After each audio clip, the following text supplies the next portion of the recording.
24 වෙනි පාඩම සම්භාවිතාවය. මේ සම්භාවිතාවය කියන දේ මේ පාඩමට අදාළ කොටස් අපි පොඩි පන්ති වලත් ඉගෙනගෙන තියෙනවා. 7 වසර 8 වසර එහෙමත් ඉගෙනගෙන තියෙනවා. දැන් එතෙන්දි කිව්වා විය හැකියාව කියලා. යම් කිසි දෙයක් සිදුවීමේ හැකියාව. අපි කරන සමහර පරීක්ෂණ තියෙනවා. ඒ පරීක්ෂණ ඔක්කොම කොටස් තුනකට වෙන් කරන්න පුළුවන්. එකක් තමයි අනිවාර්යයෙන්ම සිද්ධ වෙන දේවල් තියෙනවා. මේ සිදුවීම් දිහා බැලුවාම අනිවාර්යයෙන්ම සිදුවෙන දේවල් තියෙනවා. උදාහරණයක් ගලක් උඩ දැම්මම ඒක අනිවාර්යයෙන්ම බිමට වැටෙනවා. ඒ වගේම තියෙනවා අනිවාර්යයෙන්ම සිදු නොවන දේවල්. උදාහරණයක් හෙට දින බස්නාහිරෙන් ඉර පෑයීම. අපි විශ්වාසයෙන්ම දන්නවා හෙට දවසේ එහෙම සිද්ධ වෙන්නේ නෑමයි කියලා. එහෙනම් ඔන්න සමහර සිදුවීම් අනිවාර්යයෙන්ම සිද්ධ වෙනවා. තව සමහර සිදුවීම් තියෙනවා වෙන්නත් අනිවාර්යයෙන්ම සිද්ධ වෙන්නේ නෑ. තවත් සිදුවීම් තියෙනවා වෙන්නත් පුළුවන් නොවෙන්නත් පුළුවන් දේවල්. හෙට දවසේ වැස්ස ලැබීම. අර කලින් වගේ නෙවෙයිනේ ස්ථීරවම කියන්න බෑ අපිට හෙට ඒක වෙන්නේ නෑමයි කියලා. ස්ථීරවම කියන්න බෑ හෙට ඒක වෙනවාමයි කියලා. අයියවට කිව්වා කලින් අහඹු සිදුවීම් කියලා. එහෙමනම් පොඩි පන්ති වල ඔන්න 7 දී 8 දී ඔය ටික පොඩ්ඩක් හඳුනා ගත්තා. සසම්භාවී පරීක්ෂණ. මේ සසම්භාවී පරීක්ෂණය කියන්නේ මෙහෙමයි. අවශ්‍යතා 4ක් තියෙනවා. මේ 4 දෙනාම සම්පූර්ණ වන පරීක්ෂණ වලට අපි කියනවා සසම්භාවී පරීක්ෂණ කියලා. මේ අවශ්‍යතා 4 තමයි එකක්. පළවෙනිය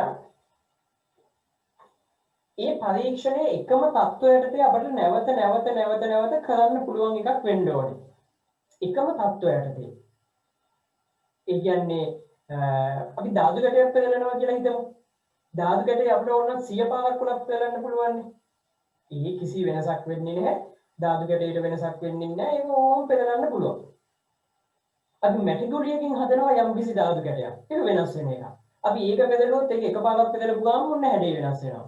එකම තත්වයකදී අපිට නැවත ඒක කරන්න පුළුවන් එකක් නෙවෙයි. ඊට පස්සේ කෝප් එක පැන කරනවා මොනවා හරි ඇට කිහිපයක්. ඒක අද දවසේ ඒකේ තියෙන මේ වාතයේ තෙතමනය, ඒ ජල වාෂ්ප, ඒ දේවල් ඒ තත්ත්වම අපිට ඊගව සතිය ලබා දෙන්න විදිහක් නැහැ. ඒතකොට ඔන්න ඒක එකම තත්ත්වයකදී කරන්න පුළුවන් එකක් නෙවෙයි.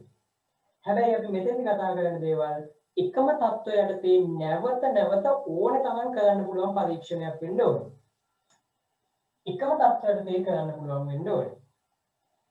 උදාහරණයක් ධාතු ගැටයක් පෙරලනවා. එකම තත්ත්වයකදී. කාසියක් උඩ දානවා. එකම තත්ත්වයකදී. ඊට පස්සේ දෙවෙනියා පරීක්ෂණේ ලැබෙන්න පුළුවන් ප්‍රතිඵල සියල්ලම කියන්න පුළුවන් වෙන්න ඕනේ. පරීක්ෂණය කරන්න කලින් කියන්න පුළුවන් වෙන්න ඕනේ මෙන්න මේවයි මේකේ ප්‍රතිඵල ටික කියලා.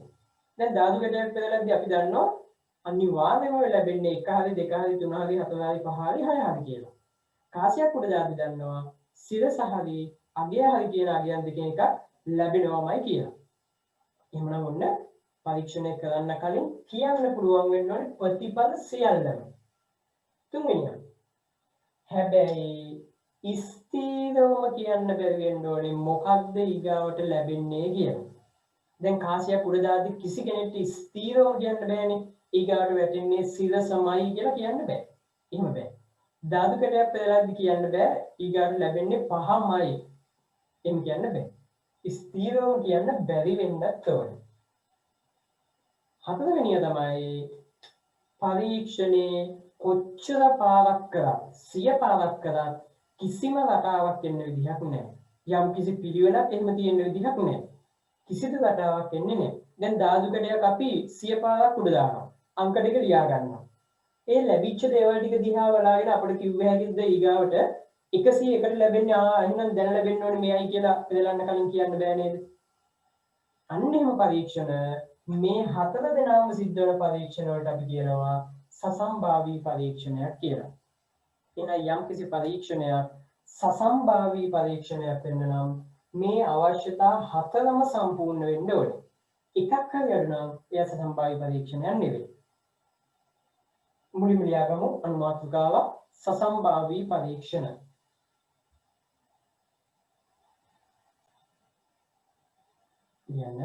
යම් පරීක්ෂණයක් සසම්භාවී වීම සඳහා ඉටු විය යුතු අවශ්‍යතා හතරකි. එක අවශ්‍යතා හතර පිළිවෙලට ලියාගමු. එක එකම තත්ත්වය යටතේ පරීක්ෂණය නැවත නැවත කළ හැකි විය යුතුය. දෙක පරීක්ෂණයට පෙර ලැබිය හැකි සියලු ප්‍රතිඵල කිව හැකි විය යුතුය. පරීක්ෂණයට පෙර ලැබිය හැකි සියලු ප්‍රතිඵල කිව හැකි විය යුතුය. තුන එහෙත් ස්ථීරව ලැබෙන ප්‍රතිඵලය කිව නොහැකි විය යුතුය. කියන්න බෑ. ස්ථීරව ලැබෙන ප්‍රතිඵලය කිව නොහැකි විය යුතුය. හතර ලැබෙන ප්‍රතිඵලවල කිසිදු රටාවක් නොලැබිය යුතුය. අපේක්ෂා කරන්න බෑ ලැබෙන ප්‍රතිඵලවල කිසිදු රටාවක් ලැබෙයි කියලා. නොලැබිය යුතුය. අන්න එහෙම මේ හතර දෙනාම සම්පූර්ණ වෙන ඒවාට විතරයි අපි කියන්නේ සසම්භාවී පරීක්ෂණ කියලා. බලන්න දැන් එහා පැත්තේ 24 එක අභ්‍යාසයේ වගුවක් දීලා තියෙනවා. ඒක අහනවා මේ පරීක්ෂණය මෙන්න මේ අතරින් සසම්භාවීද නැද්ද කියලා.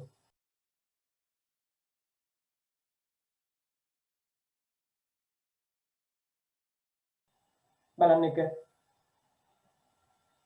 එකේ සිට හතරතේ අංකයේදී සම්බන්ධ චතුස්තලයක් උඩ දමා මේසේ ස්පර්ශ වන පැත්ත සටහන් කිරීම. අපි ගණකයේ උඩ දැම්මම බලන්නේ උඩ හිටින පැත්ත. මේ ගණකයක් උඩ දැම්මම පෙරළුවාම බලන්නේ මේ උඩ තියෙන අංකය කීයද කියලා. හැබැයි චතුස්තලේ බලන්නේ මොකද්ද කියලා? යට හිටින පැත්ත මේසේ ස්පර්ශ වන පැත්ත බලන්නේ. ඒකට හේතුව තමයි චතුස්තලේ උඩ හිටින පැත්තක් කියලා නෑ. පැති තුනම එක වගේ මොන පැත්තෙන් බැලුවත් උඩ පැත්තක් තියෙන ඇලවිච්ච පැත්තක්. හැබැයි අඩියේ තියෙන එකම එක පැත්තයි. එහෙනම් අපිට චතුස්තලයක් උඩ දැම්මොත් බලන්න වෙන්නේ අඩිය ලැබිලා තියෙන්නේ මොකද්ද කියලා. එහෙනම් මේක චතුස්තලයක් උඩ දානවලු එකේ ඉඳලා හතරට අංක ලියලා ඒ පරීක්ෂණය සසම්භාවීද කියලා අහනවා. ඒක අපිට කිව්ව හැකි එකම තත්ත්වයට දෙන්න නැවත නැවත කරන්න පුළුවන්.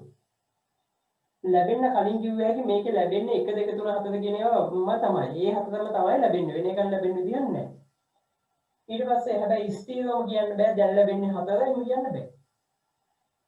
ඊගාවට කොච්චර පාරක් උඩ දැම්මත් ඒක රටාවක් එන්නේ නැහැ විශ්වාසයි. එහෙමනම් ඒ සසම්භාවී පරීක්ෂණයක් තමයි. සසම්භාවී පරීක්ෂණය. දෙක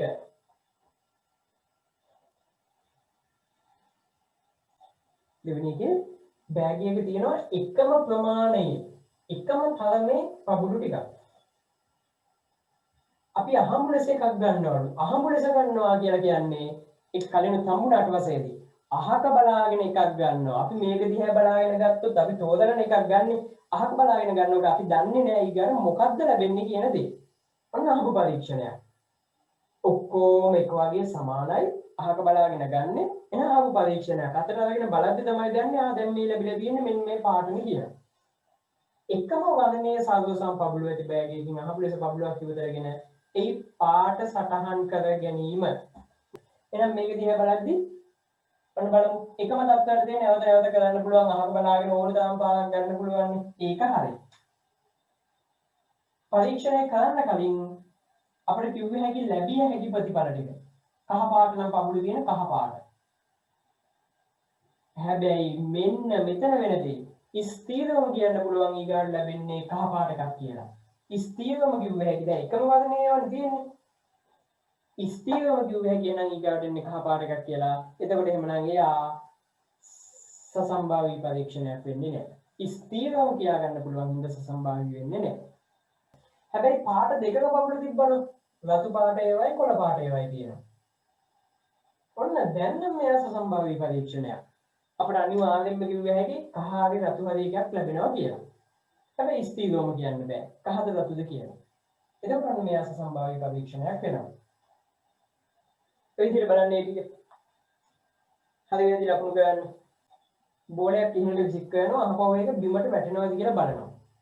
ඒක ස්ථීරවම කිව්ව හැකි මේ උඩ දාපු බෝලේ ස්ථීරවම බිම වැටෙනවා. එහෙනම් ප්‍රතිඵල ස්ථීරවම කිව්ව හැකි ඒක සිද්ධ වෙනවා කියලා. එහෙනම් එයා සම්භාව්‍ය පරීක්ෂණයක් වෙන්නේ නැහැ. 7. එකතුන පහන සංඛ්‍යා ලියා ඇති සර්වසම කාඩ්පත් තුනක් අඩංගු පෙට්ටියකින් කාඩ්පත් දෙකක් එකවර ඉවතටගෙන ලැබෙන සංඛ්‍යා දෙකේ එකතු ඔස්සේ සංඛ්‍යාවර්ධය නිරීක්ෂණය කිරීම. 3 1 එකතු කළා 4යි 3යි 5යි එකතු කළා 8යි 5යි 1යි එකතු කළා 6යි. ඕවනේ වෙන්න පුළුවන්. ඔය තුනෙන් එකමයි වෙන්නේ. එහෙනම් ස්ථීරව මේ සිදුවීම සිද්ධ වෙන්නේ නැහැ. එහෙනම් එයා සසම්භාව්‍ය පරීක්ෂණයක් වෙන්නේ නැහැ. එයා ස්ථීරව වෙන්නේ නැහැ කියලා කිව්ව හැකි සසම්භාව්‍ය පරීක්ෂණයක් වෙන්නේ නැහැ. එhmenan අපි යමු ඊගාවන මාතෘකාවට. ඒ තමයි නියති අවකාශය. ලියන්න මාතෘකාව නියති අවකාශය. මේ නියති අවකාශය කියලා කියන්නේ යම්කිසි පරීක්ෂණයක සසම්භාවී පරීක්ෂණයක ලැබිය හැකි සියලුම ප්‍රතිඵල ඇතුළත් කුලකයට අපි කියනවා නියති අවකාශය කියලා. දැන් කාසියක් උඩ දැම්මහම වෙන්න පුළුවන් ආකාර දෙකයි තියෙන්නේ. එක්ක සිරස ලැබෙනවා. නැත්නම් අගය ලැබෙනවා. මෙයාට කියනවා නියති අවකාශය කියලා. මේ තියෙන්නේ කාසිය උඩ දැමීමේ සසම්භාවී පරීක්ෂණයේ නියති අවකාශය තමයි මේ තියෙන්නේ. සියලුම ප්‍රතිඵල ඇතුළත් කුලකය තමයි නියති අවකාශය. කුලකයක් හින්දා සරල වලහන් ලිව්වා කමාවෙන් වෙන් කළා. නියති අවකාශයට අපි ඒ කුලකයට දෙන ලකුණ තමයි S. capital X. එහෙනම් S කියලා කියන්නේ කවුද? කාසියක් උඩ දැමීමේ සසම්භාවී පරීක්ෂණයේ නියති අවකාශය. ධාතු කඩයක් පෙරලීමේ පරීක්ෂණයක් පිටු. එයාගේ නියති අවකාශය. ධාතු කඩයක් සමිතදවස් ධාතු කැටයක් 1 ඉඳන් 6ට අංක ලියලා තියෙනවා. එහෙනම් එයාගේ නියති අවකාශය 1 2 3 4 5 6. මෙන්න ලියාගමු මෙහෙම. සසම්භාවී පරීක්ෂණයක ලැබිය හැකි ප්‍රතිඵල සියල්ලම අඩංගු කුලකය. නියති අවකාශයයි. සසම්භාවී පරීක්ෂණයක ලැබිය හැකි සියලුම ප්‍රතිඵල අඩංගු කුලකය නියති අවකාශයයි. උදාහරණ ලියාගමු. උදාහරණ 1 කාසියක් උඩ දැමීම මේ තියෙන්නේ. කාසියක් උඩ දැමීම. උදාහරණ 2 ධාතු කැටයක් පෙරලීම කියලා මෙයාව ලියන්න. මේ උදාහරණ 2 ලියන්න. ගැටලුවක් ලියන්න. මල්ලක රතු බෝල 3ක් සහ නිල් බෝල 2ක් ඇත. මල්ලක රතු බෝල 3ක් හා නිල් බෝල 2ක් ඇත. රතු බෝල වලට අපි නම් දෙමු R1 R2 R3 කියලා. නිල් වලට නම් දෙමු B1 B2 කියලා. මල්ලක රතු බෝල 3ක් සහ නිල් බෝල 2ක් ඇත. අහඹු ලෙස බෝලයක් ඉවතට ගැනීමේදී ලැබිය හැකි ප්‍රතිඵල ලියා දක්වන්න. නැත්නම් නියති අවකාශය ලියන්න. අහඹු ලෙස බෝලයක් ඉවතට ගැනීමේ නියති අවකාශය ලියන්න. නියති අවකාශය capital S වෙන්න පුළුවන් සියලුම දේවල් ටික. අපි දන්නේ නැහැ R1 ලැබෙයිද කියලා. R1 වෙන්නත් පුළුවන්. R2 වෙන්නත් පුළුවන්. R3 වෙන්නත් පුළුවන්. එහෙම නැත්නම් නිල් එක වෙන්නත් පුළුවන්, නිල් 2 වෙන්නත් පුළුවන්. මෙන්න ලැබිය හැකි සියලුම ප්‍රතිඵල. ඊට පස්සේ අපි දන්නවා කුලක පාඩමේදී ඉගෙන ගත්ත අනේකත්වය කියලා දෙයක්. අනේකත්වය අවයව සංඛ්‍යාව. එහෙනම් ලැබිය හැකි සියලුම ප්‍රතිඵල ගණන ns අනේකත්වය. S කුලකයේ අනේකත්වය. මේකේ වෙන්න පුළුවන් දේවල් තියෙන්නේ 5යි. අනේකත්වය 5යි. කාසියක් උඩ දැමීමේ සිද්ධිය වෙන්න පුළුවන් දේවල් දෙකයි. අනේකත්වයේ දෙකයි. සාධාරණ ධාතු කැටයක් උඩ දැම්මනවා ඝන කැටදී වෙන්න පුළුවන් දේවල් 6යි. අනේකත්වය 6ක් වෙනවා ඒකේ. මේක නම් 5යි. මේක අපි අනේකත්වය ලියාගමු. ඊගා ගැටලුව ලියන්න. කාසියක් හා ධාතු කැටයක් එක වද උඩ දමයි. කාසියක් හා ධාතු කැටයක් එක වද උඩ දමයි. ලැබිය හැකි ප්‍රතිඵල ඇතුළත් නියති අවකාශය ලියන්න. අවයව ගණන ලියා දක්වන්න. කාසියකුයි ධාතු කැටයකුයි එකපාර උඩ දානවා. ධාතු කැටේ ඝන කැටේ ධාතු කැටයක් එකේ ඉඳන් 6ට අංක ලියලා තියෙනවා. ඒ දෙකම එකපාර උඩ දාලා මොකද්ද ලැබිලා තියෙන්නේ කියලා බලනවා. ලැබිය හැකි නියති අවකාශය ලියන්න. ඒක පොඩ්ඩක් හිතලා ලියන්න. ඊට පස්සේ ප්‍රතිඵල ගාන වෙන්න පුළුවන් දේවල් ටික මොනවද කියලා අහනවා. මුලින්ම උත්සාහ කරන්න. ඔන්න බලන්න එකක් මම එකක් ලියන්න. කාසියෙන් සිරස ලැබිලා ධාතු කැටෙන් එක ලැබෙන්න පුළුවන්. ඔන්න එකක්. වෙන්න පුළුවන් එක අවස්ථාවක් තමයි මේ තියෙන්නේ. සිරසයි එකයි. දැන් උත්සාහ කරන්න ඉතිරි ටික ලියන්න. යම් පිළිවෙලකට ලියාගෙන යන්න. එතකොට මගය වෙන්නේ නැහැ. වෙන්න පුළුවන් දේවල් ඔක්කොම ලියුවේ නැහැ. තව ලැබෙන්න පුළුවන් සිරසයි 2යි. සිරසයි 3යි. සිරසයි 4යි. සිරසයි 5යි. ඊට පස්සේ සිරසයි 6යි. තව අගයත් එක්ක ලැබෙන්නත් පුළුවන්. අගයයි 1යි. අගයයි 2යි. අගයයි 3යි. අගයයි 4යි. අගයයි 5යි. අගයයි 6යි. උඩට වෙනස් දේවල් ලැබෙන්න විදියන්නේ ඔන්න වෙන්න පුළුවන් දේවල් ටික ඔක්කොම නියති අවකාශයේ. ඔය කියපු පරීක්ෂණය. සිරසත් එක්ක ලැබෙන්න පුළුවන් 1 2 3 4 5 6. එතන ක්‍රම 6යි. අගයත් එක්ක ලැබෙන්න පුළුවන් ක්‍රම 6යි. ඔක්කොම වෙන්න පුළුවන් ක්‍රම තියෙනවා 12. ns සමානයි 12යි. මේ නියති අවකාශය නිරූපණය කරන්න තව ක්‍රම දෙකක් අපි ඉගෙන ගන්නවා ඉහළ පන්තිවලදී. 24 වෙනි දෙක අභ්‍යාසයේ උත්තර ලියන්න.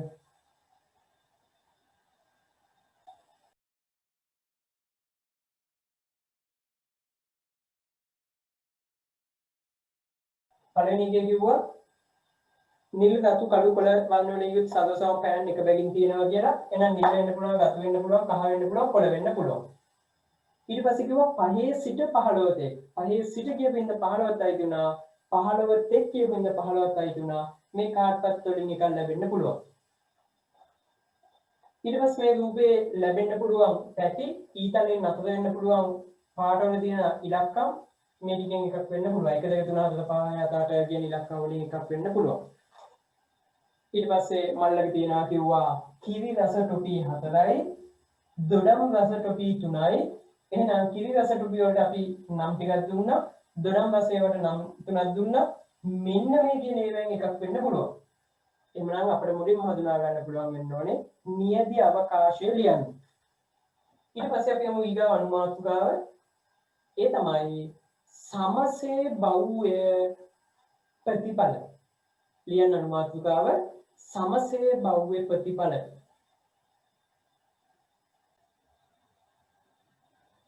සමසේ බහුයයි. දැන් ඒකේ ඒ අදහස වචනේ අදහසක් තියෙනවා සමසේ සමානයි. බහුවය කියන්නේ ලැබීමේ හැකියාවක් යම් දෙයක් ලැබීමට නැඹුරු වෙනවා වගේ අදහසක් තියෙනවා. සමසේ බහුවයයි.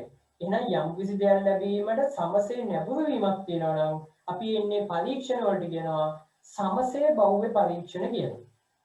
දැන් උදාහරණයක් ඝනකයක් උඩ දානවා.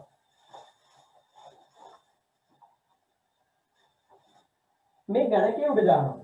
මේ ඝනකයේ සෑම පැත්තටම 1 2 3 4 5 කියලා අංක ලියලා උඩ දානවා. එහෙනම් මේ ඝනකයේ සෑම මූල ධර්ම සමාන හින්දා කාටවත් කියන්න බෑ වැඩි හැකියාවක් තියනවා නේද මෙන්න මේ පැත්ත ඉලක්කම ලැබෙන්න. එහෙම වෙන්නේ නැහැ. මේ සෑම මූල ධර්ම සමාන හින්දා මෙයාගේ සෑම ප්‍රතිඵලයක්ම ලැබීමේ සම හැකියාවක් තියෙනවා. හැබැයි මේ ඝනකාරී උඩ දැම්මහම මේ ඝනකාරී අංක ලියලා තිබ්බ 1 2 3 4 5 සහ 6 නම් මේ 5 සහ 6 ලැබීමේ හැකියාව අඩුයි. මෙහෙම හිතින්නේ නැහැ කියලා අපිට කියන්න බෑ. හිතින්න පුළුවන්. හැබැයි හැකියාව අඩුයි. එහෙනම් මෙයාගේ සෑම ප්‍රතිඵලයක්ම ලැබීමේ සිදුවීමේ හැකියාව සම්භාවිතාවය සමාන නැහැ. එතකොට මෙයා සමසේ බහුව පරීක්ෂණයක් නෙවෙයි. මෙයා උඩ දැම්මම සමසේ බහුව නෑ. හැබැයි ගණකයේ උඩ දැම්මම සමසේ බහුව පරීක්ෂණයක් වෙනවා. මේකෙන් ලැබෙන ප්‍රතිඵල වලට අපි කියනවා සමසේ බහුව ප්‍රතිඵල කියලා. එතකොට ගණකයේ උඩ දැමීම සමසේ බහුව පරීක්ෂණය, මේකෙන් ලැබෙන ප්‍රතිඵල ටික සමසේ බහුව ප්‍රතිඵලයක් වෙනවා. ගණකාභය උඩ දැමීම සමසේ බහුව පරීක්ෂණයක් නෙවෙයි. කාසියක් උඩ දැමීම සමසේ බහුවයයි. දෙපැත්තම සමානයි සමසේ බහුවයයි. දැන් මෙහෙම හිතමු. තව මල්ලක තියෙනවා රතු පාට බෝල 5යි නිල් පාට බෝල 2යි. මේකෙන් අහපු ලෙස බෝලයක් ගන්නවා. මේ සර්ව සම බෝල තියෙනවා. අපි බලාපොරොත්තු වෙන්නේ රතු පාට හරි නිල් පාට හරි නම් ඒක සමසේ බහුව පරීක්ෂණයක් නෙවෙයි. රතු පාට ලැබීමේ වැඩි හැකියාවක් තියෙනවා. නිල් පාට ලැබීම අඩු හැකියාවක්. එතකොට එයා සමසේ බහුව පරීක්ෂණයක් නෙවෙයි. හැබැයි මේක මේ රතු බෝල වලට නම් දීලා තිබ්බනම් රතු 1 රතු 2 රතු 3 රතු 4 රතු 5 නිල් 1 නිල් 2 කියන. ඔන්න රතු 3 ලැබීමේ අවස්ථාව කිව්වොත් අන්න එය සමසේ බහුවයයි. මෙයා ලැබීමෙත් සම හැකියාවක්. මේ සෑම බෝලයක්ම වෙන වෙනම ගත්තාම ලැබීමේ සම හැකියාවක් තියෙනවා. හැබැයි පාට දෙක වෙන වෙනම ගත්තොත් රතු පාට එකක් ලැබීම කිව්වොත් සමසේ බහුව පරීක්ෂණයක් නෙවෙයි. ඒ රතු පාට ඒවා 5යි, නිල් පාට ඒවා 2යි. රතු පාට ඒවා ලැබීමේ හැකියාව වැඩි. සමසේ බහුව පරීක්ෂණ ලියාගෙන මෙහෙම යන්න. යම් පරීක්ෂණයක සෑම ප්‍රතිඵලයක්ම ලැබීම. යම් පරීක්ෂණයක සෑම ප්‍රතිඵලයක්ම ලැබීමේ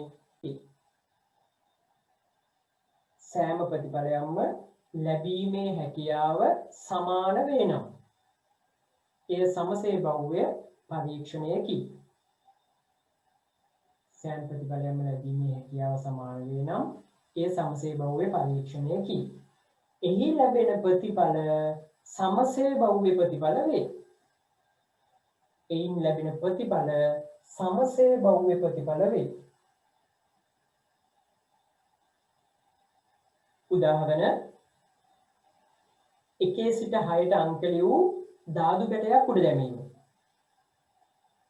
කාසියක් උඩ දැමීම. එතක ලියාගමු.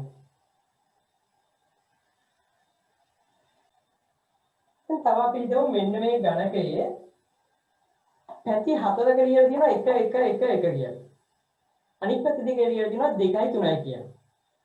දැන් එතකොට මෙයා උඩ දැම්මම 1 2 3 කියන ප්‍රතිඵල වලින් සමසේ බහුව වෙන්නේ. එක ලැබීමේ හැකියාව වැඩි හැකියාවක් තියෙනවා. එතකොට 1 2 3 කියන ප්‍රතිඵල තුන බැලුවොත් සමසේ බහුව නැහැ. හැබැයි යම් කිසි මුහුණතර ලැබීම සමසේ බහුවේ පරීක්ෂණයක් වෙනවා. එහෙම සමසේ බහුවේ ප්‍රතිඵල ලබා දෙන ඝන වස්තු වලට අපි කියනවා සාධාරණ ඝන වස්තුවක්. සමසේ බහුවේ ප්‍රතිඵලයන් නම් ලැබෙන්නේ සාධාරණ ඝන වස්තුවක්. එහෙනම් මෙය සාධාරණ ඝන වස්තුවක් නෙවෙයි. ඒ සමසේ බහුවේ ප්‍රතිඵල නෙවෙයිනේ. මෙන්න මේ සිදුවීමේ එක හැකියාවක්. මේ සිදුවීමේ වෙනස් හැකියාවක්. එතකොට මෙයා සාධාරණ ඝන වස්තුවක් නෙවෙයි. ඊට පස්සේ අනුමාත්‍රකාව ලියාගමු. සමසේ බහුවේ ප්‍රතිඵලයක සම්භාවිතාවය. සමසේ බහුවේ ප්‍රතිඵලයක සම්භාවිතාවය. සම්භාවිතාවය කියන්නේ විය හැකියාවනේ. අටේදී හම්බුනේ යම් කිසි දෙයක් සිදුවීමේ හැකියාව. මතකනේ අටවසේදී අපි ඔය ලකුණේමත් දුන්නා. අනිවාර්යෙන්ම සිද්ධ වෙනවා නම් ඒකට ආපු ලකුණ 1. හෙට දින නැගෙනහිරෙන් ඉර පෑීමේ සිද්ධියට අදාළ සම්භාවිතාවය 1යි. අනිවාර්යෙන්ම සිද්ධ වෙනවා. අනිවාර්යෙන්ම සිද්ධ වෙන්නේ නැත්නම් 0යි. හෙට දින බස්නාවෙන් ඉර පෑීමේ සම්භාවිතාවය 0යි. කොහොමද සිද්ධ වෙන්නේ? ඒ අතර අහඹ සිදුවීම් වලට ලකුණු ආවේ මේ දෙක අතර අගයක් 0යි 1යි අතර අගයක් ආවා. හෙට දින වැස්ස ලැබීමේ සම්භාවිතාවය මේ දෙක අතර ඉන්නේ. කාසියක් උඩ දැම්මම සීස ලැබීමේ සම්භාවිතාවය හරියටම භාගයයි. මේ දෙක අතර ඉන්නේ. කාසියක් උඩ දැම්මම සීස ලැබීම. දැන් මේ දවස් ටිකේම වැහැගෙන ගියා නම් හෙටත් වැස්ස ලැබීමේ සම්භාවිතාවය මෙන්න මේ හරිය. වැඩි හැකියාවක් තියෙනවා. හෙට දින ගුවන් අනතුරක් සිදුවීමේ සම්භාවිතාවය මෙන්න මෙහි. ගොඩක් මාඩුයි. ඇයි? ගුවන් අනතුර හැමදාම ගන්නේ නෙවෙයි කලාතුරකින් සිද්ධ වෙන්නේ. එහෙනම් හෙට දින එකක් සිදුවීමේ සම්භාවිතාවය මේ හරියි. ඉතාම අඩුයි. අනිවාර්යයෙන් වෙනවා නම් ලකුණ 1යි සම්භාවිතාවය 1යි. කොහොමවත් වෙන්නේ නැත්නම් සම්භාවිතාවය 0යි. හදියටම වෙන්නත් පුළුවන් නොවෙන්නත් පුළුවන් නම් මේ මැද්දේ ඊට අමතරව ඉතාම කලාතුරකින් වෙනවා නම් මේ පැත්තට එනවා. වැඩි හැකියාවක් තියෙනවා නම් එහා පැත්තට ගියා. දැන් අපි බලමු සමසේ බහුව පරීක්ෂණයක සම්භාවිතාවය. සමසේ බහුව පරීක්ෂණය. දැන් මේ ධාතු ගැටය උඩ දැමීම සමසේ බහුව පරීක්ෂණය සෑම පැත්තකම ලියලා තියෙන්නේ 1 2 3 4 5 6 කියලා ලියලා තිබ්බොත්. මෙයාගේ නියති අවකාශය තමයි 1 2 3 4 5 6. මේකෙන් අපි යම් සිද්ධියක් යම් එක අවයවයක් තෝරගන්නවා. එක්කෙනෙක්. හිතමු 3. මේකෙන්නේ 3යි 1යි. එහෙනම් එයා සිදුවීමේ සම්භාවිතාව වෙනවා 1 බෙදීම ඉන්න මුළු අවයව ගාන නැත්නම් ඉන්නේ සර්වත්ව කුලකයේ මුළු අවයව ගාන සමාන වෙනවා 1 බෙදීම 6යි. එහෙමනම් මේකේ සමසේ බහුව පරීක්ෂණයක යම් එක්කෙනෙක් සිදුවීමේ සම්භාවිතාව වෙනවා 1 බෙදීම මුළු අවයව ගාන 6න් 1යි. මෙයා සිදුවීමේ සම්භාවිතාවය 6න් 1යි. මෙයත් 6න් 1යි. මෙයත් 6න් 1යි. මේ අවයවය 6න් 1යි. කාසියක් උඩ දැම්මාම සීස ලැබීම කාසියක වෙන්න පුළුවන් දේවල් දෙකයි තියෙන්නේ. සිරසයි අගයයි. එහෙනම් සීස ලැබීමේ සම්භාවිතාවය 2න් 1යි. අගය ලැබීමේ සම්භාවිතාවය 2න් 1යි. ඒකේ සූත්‍රය ලියාගමු අපි මෙහෙම. ලියන්න. මෙන්න මේ සූත්‍රය ලියාගමු.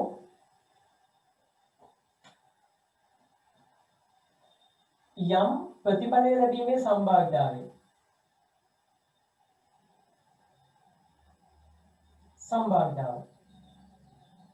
යම් ප්‍රතිඵලයක් ලැබීමේ සම්භාවිතාවය සමානයි 1 බෙදීම ns කියලා ලියනකොට බලමු. මේ සූත්‍ර කටපාඩම් කරන් තියාගෙන ඉන්න දේවල් නෙවෙයි. පරීක්ෂණයක් දැක්ක ගමන් අපට ඔක හිතෙනවා. අවයව 6යි නම් තියෙන්නේ. යම් කිසි කෙනෙක් ලැබීමේ සම්භාවිතාවය 1 බෙදීම 6 වෙන්න ඕන. මල්ලක තියෙනවා නම් බෝල 10ක්. ඒකෙන් එක බෝලයක් ලැබීමේ සම්භාවිතාවය 10න් 1යි.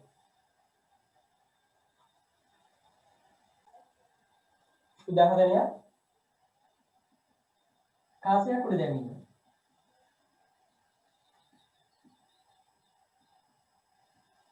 කාසියක් උඩ දැමීම. නියත අවකාශය තමයි සිරසයි අගයයි. වෙන්න පුළුවන් දේවල් දෙකයි. නියත අවකාශයේ සිරසයි අගයයි. එහෙමනම් සිරස ලැබීමේ සම්භාවිතාවය සමානයි 1 බෙදීම 2යි. 2න් 1යි. සිරස ලැබීමේ සම්භාවිතාවය 1 බෙදීම 2යි. මුළු අවයව 2යි ඉන්නේ. 2න් 1යි කියලා එනවා. උදාහරණයක් ලියන්න. බලන්න අපි මුලින්ම කතා කරා මේ පාඩමේ සසම්භාවී පරීක්ෂණයක් කියන්නේ කවුද කියලා. පරීක්ෂණය සසම්භාවී වෙන්න අවශ්‍යතා 4යි. ඒ 4 මුල සසම්භාවී කියලා කිව්වා. ඊට පස්සේ කතා කරා සමසේ බහුවය පරීක්ෂණ කියලා. සමසේ බහුවය පරීක්ෂණය. ඊට පස්සේ නියති අවකාශය ගැන කතා කළා. නියති අවකාශය ගැන කතා කරලා සමසේ බහුවය පරීක්ෂණ වලට ආවා. ඊට පස්සේ කතා කරේ සමසේ බහුවය පරීක්ෂණයක යම් අවයවයක් ලැබීමේ සම්භාවිතාවය. දැන් අපි කතා කරන්න යන්නේ සමසේ බහුවය පරීක්ෂණයක යම් සිද්ධියක් සිදුවීමේ සම්භාවිතාවය. එහෙනම් සිද්ධියක් සිදුවීමේ සම්භාවිතාවය හොයන්න ගන්නේ සිද්ධිය කියන්නේ මොකක්ද කියලා අපි දැනගන්න ඕනේ. එහෙනම් ලියාගමු අනුමාතුකාව සිද්ධිය. සිද්ධි.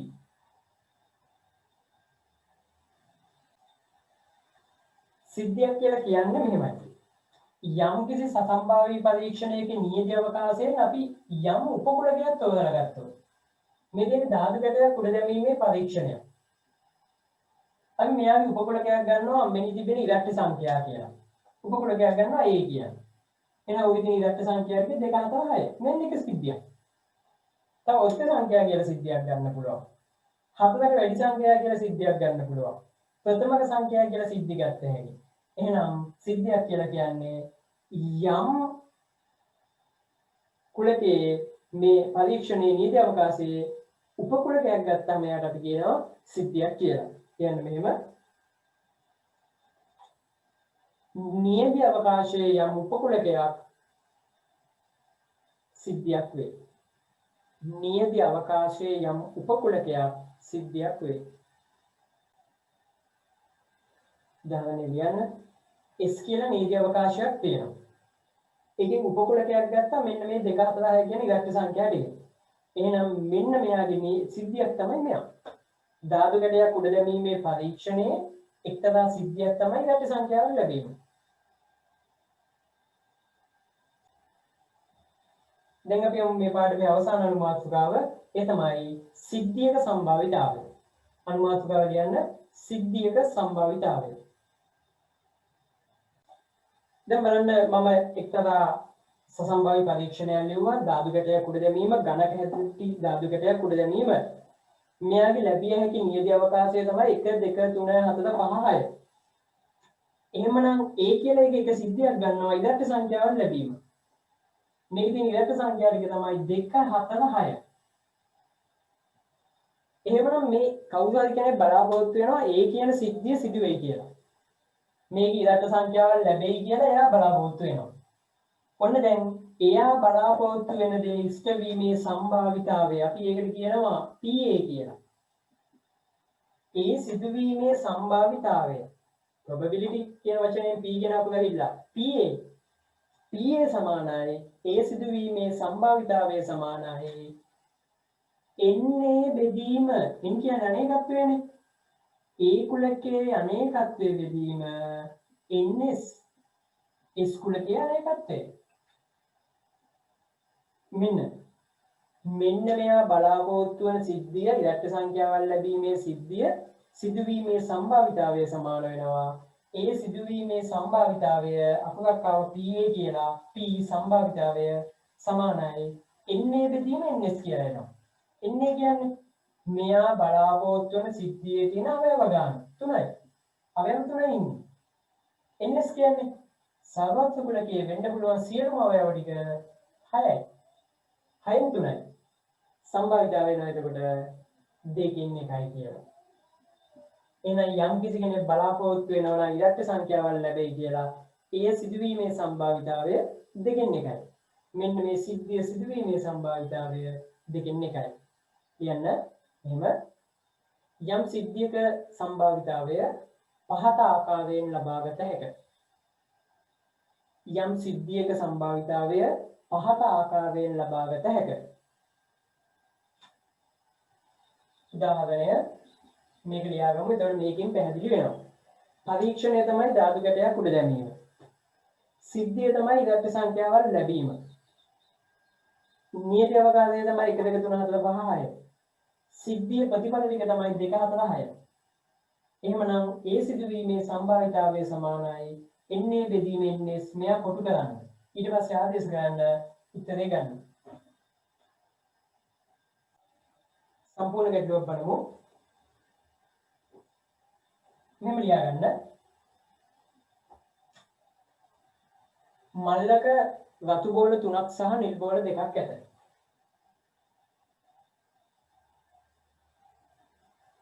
මල්ලක රතු බෝල 3ක් සහ නිල් බෝල 2ක් ඇත. රතු බෝල 3ක් සහ නිල් බෝල 2ක් ඇත.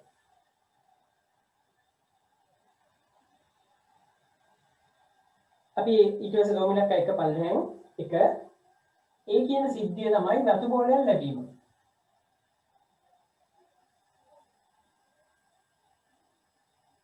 ඒක ප්‍රශ්නේ තමයි PA සොයන්නේ. මල්ලක රතු බෝල 3ක් සහ නිල් බෝල 2ක් ඇත. ඒ කියලා සිද්ධියක් තියෙනවා රතු බෝලයන් ලැබීම. PA සොයන්න. ඒ සිදුවීමේ සම්භාවිතාවය සොයන්න. රෝමිලක්කන් 2. B කියලා සිද්ධියක් තියෙනවා නිල් බෝලයන් ලැබීම.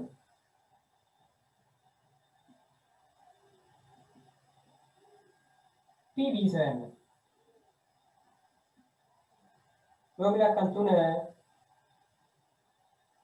D කියලා සිද්ධියක් තියෙනවා කොළ බෝලයක් ලැබීම.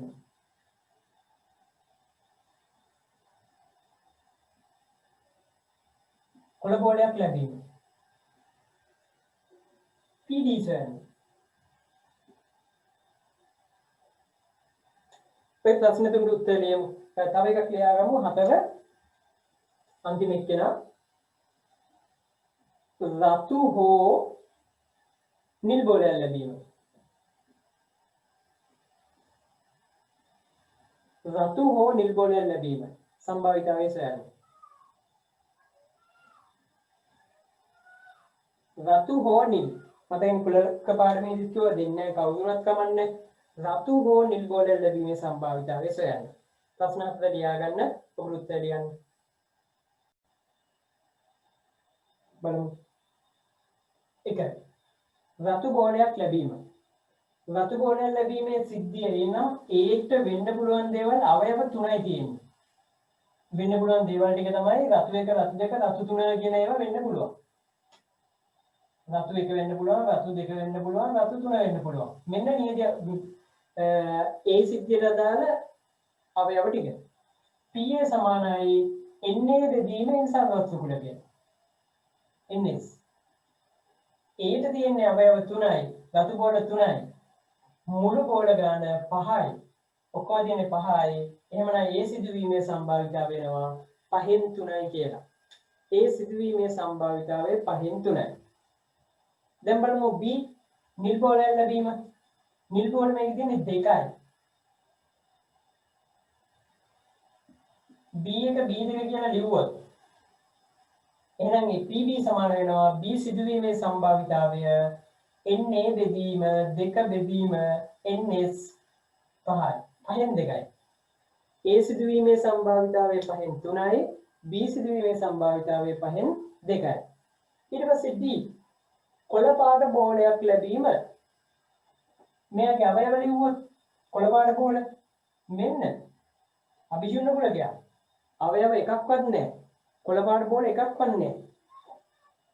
D ගේ අවයව බිඳුවයි මුළු අවයව ගන්න 5යි. බිඳුව පහින් බෙදුනම උත්තර වෙනවා බිඳුවයි කියලා. සම්භාවිතාවයේ බිඳුවයි. ඔන්න එවන ඔප්පු වෙනවා අපි අර කලින් ඉගෙනගෙන තියෙන දෙයක්. කොළ පාට බෝලයක් ලැබෙයි කියලා බලාපොරොත්තු වුණාට එයාගේ සම්භාවිතාවයේ බිඳුවයි. ඒකෙන් සම්භාවිතාවයේ බිඳුවයි කියන්නේ මේ කියන සිද්ධිය නම් කොහොමවත් සිදු වෙන එකක් නෙවෙයි. කොච්චර පාරක් අපි උත්සාහ කරත් මේකෙන් නම් කොළ පාට බෝලයක් ලැබෙන්නේම නැහැ. ඒක විශ්වාසයි. රතු බෝල දුන්නකෝ නිල් බෝල දෙකෝයි තියෙන එකකින් කොළ පාට බෝලයක් ලැබෙන්න විදිහක් නැහැ. ඊට පස්සේ බලන්න රතු හෝ නිල් බෝලයක් ලැබීමේ සිද්ධියක් තියෙනවා. එයාගේ සම්භාවිතාවය රතු 1 වෙන්න පුළුවන්, රතු 2 වුණත් කමන්නේ, රතු 3 වුණත් කමන්නේ. නිල් 1 වුණත් කමන්නේ, නිල් 2 වුණත් කමන්නේ. මෙන්න නියති අවකාශයේ මේ සිද්ධියට අදාළව. අවයව 5යි, සවතු කුලකයේ අවයව 5යි, මුළු අවයව ගන්න නියති අවකාශයේ 5යි. 5 පහෙන් බෙදුනම 1යි. එහෙනම් 1යි කියන එකේ අදහස තමයි මේ පරීක්ෂණයේ මේ සිද්ධිය නම් අනිවාර්යයෙන්ම සිද්ධ වෙනවා. මේ සිද්ධිය අනිවාර්යයෙන්ම සිද්ධ වෙනවා. 1යි. ඊගාව බෝලයක් ගත්ත ගමන් මෙයාට අදාළ සිද්ධියක්මයි සිද්ධ වෙන්නේ. සම්භාවිතාවය 1යි. සම්භාවිතාවය 1යි අනිවාර්යයෙන්ම සිද්ධ වෙනවනේ. එහෙනම් අපේ තියරි කොටස් ටික එතනින් අවසන් වෙනවා. දැන් තියෙන අභ්‍යාසය 24 අභ්‍යාසයේ ගණන් කිහිපයක් හදමු. පළවෙනි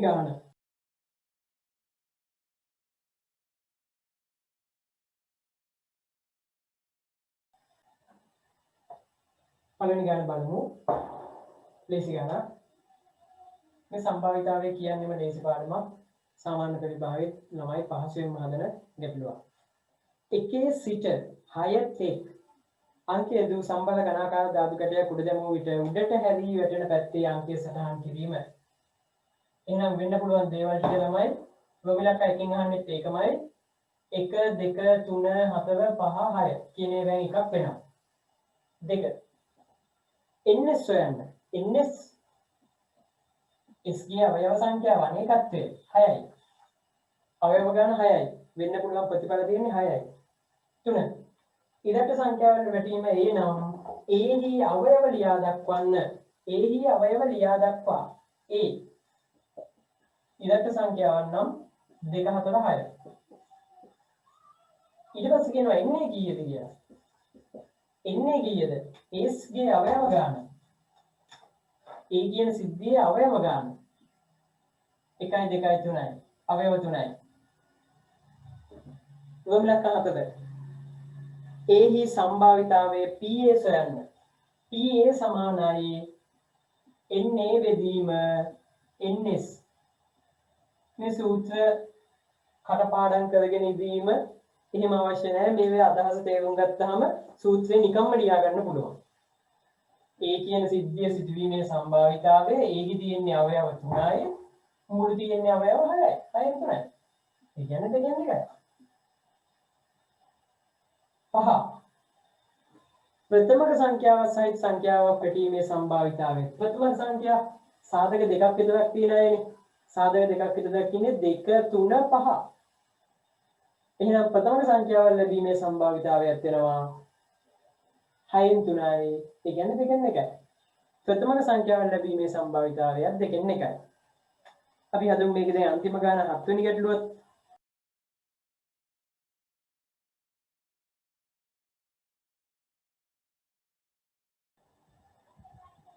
බලමු 7 වෙනි ගැටලුව. 7. සිසුවෙකු සතියේ කුමන දවසක ඉපදී ඇද්දැයි ඔහුගෙන් විමසන පරීක්ෂණයකදී එක්තරා ළමයෙක්ගෙන් අහනවා මොන දවසේද ඉපදුනේ කියලා. දවස් 7න් එකක් ඉපදෙන්න එක. ඔහු සමුදාවක ඉපදී තිබීමේ සම්භාවිතාවය වෙන්න පුළුවන් දේවල් ඔක්කොම 7යි. සඳ දවස් 7 එකයි තියෙන්නේ. සම්භාවිතාවය 7න් එකයි කියනවා. සම්භාවිතාවය 7න් එකයි. එම ළමයා සඳ දවසේ ඉපදීමේ සම්භාවිතාවය 7න් එකයි. ඔහු ඉරිදාවක ඉපදී තිබීමේ සම්භාවිතාවය 7න් එකයි. ඉරිදා දවස් එකයි තියෙන්නේ. සම්භාවිතාවය 7න් එකයි. 3. බදාදා හෝ සිකුරාදා ඉපදී තිබීම. අන්න එයාට තියෙනවා අවයව දෙකක්. බදාදා නැත්නම් සිකුරාදා. අවයව දෙකයි. සම්භාවිතාව වෙනවා 7න් 2යි. බදාදා හෝ සිකුරාදාවක ඉපදීමේ සම්භාවිතාවය 7න් 2යි. 3. 4. අන්තිමයි. ඔහු සෙනසුරාදා හෝ ඉරිදා හෝ නොවන දවසක සෙනසුරාදා හෝ ඉරිදා නොවන දවසක එහෙනම් සෙනසුරාදා සහ ඉරිදා නොවන දවස් තව තියෙනවා 5. අන්නේ දවසක ඉපදීමේ සම්භාවිතාවය 7න් 5යි කියලා එනවා. එහෙනම් මේ අභ්‍යාසය සම්පූර්ණ කරන්න අපි අද දවසේ කතා කළා මුලින්ම සසම්භාවී පරීක්ෂණ සසම්භාවී වෙන්න අවශ්‍යතා 4ක් තියෙන්න ඕනේ කියලා කිව්වා. ඒ 4ම උනොත් විතරයි සසම්භාවී පරීක්ෂණ කිව්වේ.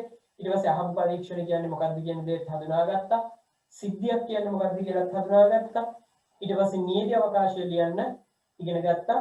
ඊට පස්සේ සමසේ බහුවේ ප්‍රතිඵල සහ පරීක්ෂණ ගැන කතා කරා. එතෙන්දී හම්බුණා සාධාරණ ඝන වස්තු කියන දේ. ඔය වචන අපි පොඩ්ඩක් දැනගෙන ඉන්න ඕනේ. ඊට පස්සේ කතා කළා යම් කිසි සමසේ බහුවේ පරීක්ෂණයක යම් සිද්ධියක සම්භාවිතාවය. ඊට පස්සේ කතා කළා යම් අවයවයක සම්භාවිතාවය කතා කළා. ඊට පස්සේ සිද්ධියක සම්භාවිතාවය කතා කළා. එතකොට සාධාරණ නොවන ඝන වස්තු වල අපිට කතා කරන්න බැහැීම සම්භාවිතාවයක් ඉතා පහසුයි. ඒක ටිකක් සංකීර්ණයි. ඝනකාභයක් උඩ දැම්මම එක පැත්තක දෙක නම් එයා ලැබීමේ සම්භාවිතාවය කීයද කියලා හොත් ඒකෙම කියන්නේ නැහැ. ඒක සංකීර්ණයි. සමසේ බහුවේ නැති හින්දා. එහෙමනම් අපේ පාඩම 24 පාඩම අවසන් වෙනවා. 24 හතර අභ්‍යාසය සම්පූර්ණ කරන්න. තව ගණන් තියෙනවා 4ක්. ඒ 4 සම්පූර්ණ කරන්න.